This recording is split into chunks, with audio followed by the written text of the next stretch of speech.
आप दोनों, मेरे दोनों गेस्ट इस बात पर मुत्तफिक हैं कि वुमेन एम्पावरमेंट के लिए बेसिकली स्टेट ने ही काम करना है, और ये सारे जो बेसिकली लूप होल्स हैं इसको कवर करने के लिए स्टेट जब तक सामने नहीं आएगी तब तक ये मुमकिन मेरे नज़दीक ये सिर्फ स्टेट की रिस्पॉन्सिबिलिटी नहीं है। सबसे पहले तो ये स्टार्ट होता है पेरेंट्स से कि वो अपने बच्चों को खुद एम्पावर करें, बेटियों को एम्पावर करें, अपनी बहनों को एम्पावर करें।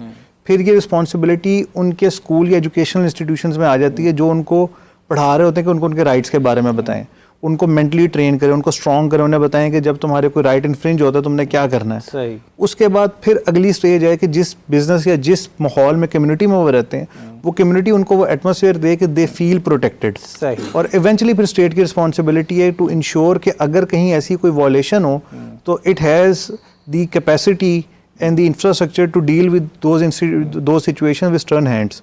तो मेरे नज़दीक ये 4 पॉइंट टीयर्स हैं जो होने चाहिए। अच्छा, I'll add to it, which is कि लड़कियां क्योंकि obviously they get married and they have children, then वो फिर ये होता है कि जब आप काम, एक तो आप काम भी कर रहे हैं और फिर आपसे एक्सपेक्ट किया जाता है कि भाई आप रोटियां भी बनाएं और खाना भी गर्म हो और घर की सफाई भी हो, और ये जो चीज़ें हैं।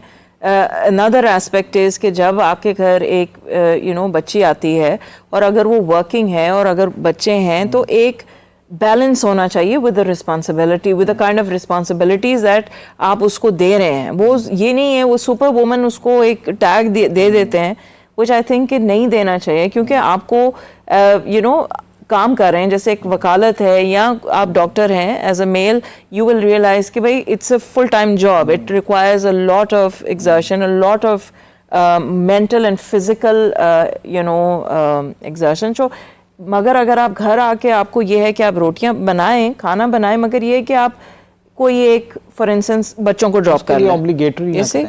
सो ये जो है ना, आई टेल यू कि दिस इज कि ठीक है, आई apart from the state and apart from the organization, this thing, because the real life of a woman actually starts once she gets married. और वो फिर ये होता है कि ना सिर्फ वो उसे एक्सपेक्ट किया जा रहा है कि वो काम करे, मगर ये भी एक्सपेक्ट किया जा रहा है कि वो जो घर की जितनी ऑब्लिगेशन है, सफाई वगैरह, वो भी उसी तरीके से, that is unfair.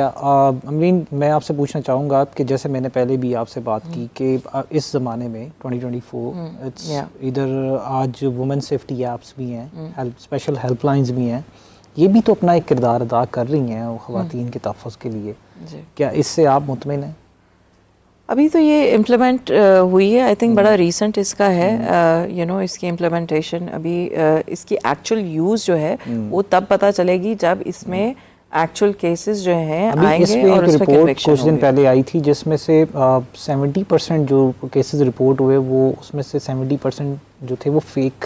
This is what again I wanted to um talk misuse about. भी तो खुद से बहुत ज़्यादा करते हैं, स्पेशली हरासमेंट केसेस जो ऑर्गेनाइजेशंस में होते हैं आउट ऑफ पर्सनल विंडिक्टिवनेस, जानबूझ के अगर किसी के साथ किया है, उसके ऊपर आपका जो हरासमेंट लॉ है उसमें क्लियरली लिखा हुआ है कि फॉल्स एलिगेशन या फेक एक्यूजेशन इज समथिंग जिसके which will be looked into.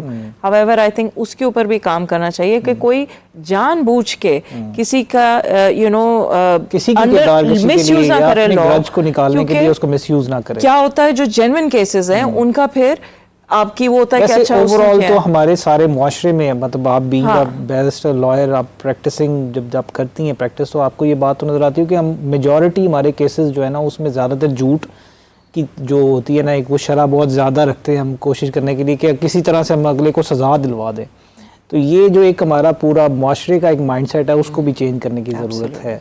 तो मैं अमीन आपसे पूछना चाहूँगा कि जो हमारा इनहेरिटेंस लॉ है और स्पेशली फैमिली लॉज में, हम बीइंग अ लॉयर मैं भी देखता हूँ, आला भी देखते होंगे, आप भी देखती होंगी, स्पेशली फैमिली जो हमारी कोर्ट्स हैं और इनहेरिटेंस की जो ख़वातीन के इनहेरिटेंस के कवानीन से जो रिलेटेड कोर्ट्स हैं उसमें आपको ज़्यादातर जजेस भी खातून ही नज़र आती हैं, और ये एक श्योरिटी होती है एक खातून के लिए कि यार चलो मुझे यहाँ से इंसाफ मिलेगा। लेकिन हम यहाँ भी ये भी देखते हैं कि इस सारे सिनेरियो में मर्द हजरात को इग्नोर भी कर दिया जाता है बहुत ज़्यादा।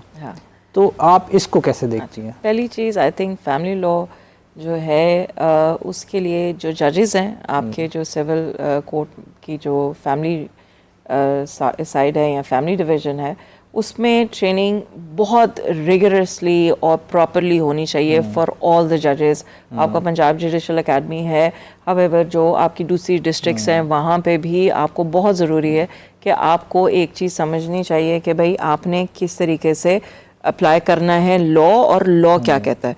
उससे फिर ये होगा कि जो डिले आता है, undue delay, specially in family cases में सबसे ज़्यादा इमोशन इन्वॉल्व होते हैं, बिकॉज एक तो बच्चे होते हैं और ऊपर से हाउस इज ब्रेकिंग, या आपके राइट्स लिए गए हैं, आपके साथ फ्रॉडलेंटली निकाह किया गया, सारी चीज़ें, सारा कुछ फैमिली में आता है। सो आई थिंक जजेस need to be more, whether they are male और फीमेल, दोनों को ट्रेनिंग की बहुत ज़रूरत है of the law and the recent judgements. And secondly, as regards to your question, I think inheritance, specifically inheritance के लिए आप जो है आप ombudsman में जा सकते हैं। So ये जो है कि आपको अदालतों में जाके inheritance लेनी है, that's an option. I think women also have this option कि वो ombudsman में जाके अपना जो inheritable right है उसको contest करें और उनसे वहाँ पे रिलीफ लें। और मैंने देखा है कि बहुत जल्दी रिलीफ मिल जाती है। आपके जो मुतल्लिका विचएवर डीसी इज़ इन्वॉल्व, वो फ़ौरन ही डायरेक्शंस दे देते हैं, और उससे फिर ये जो रनिंग टू द कोर्ट्स और वो डे टू डे वाली जो चीज़ें हैं वो आई थिंक काफ़ी हद तक ख़त्म हुई हैं इन दिस ऑप्शन।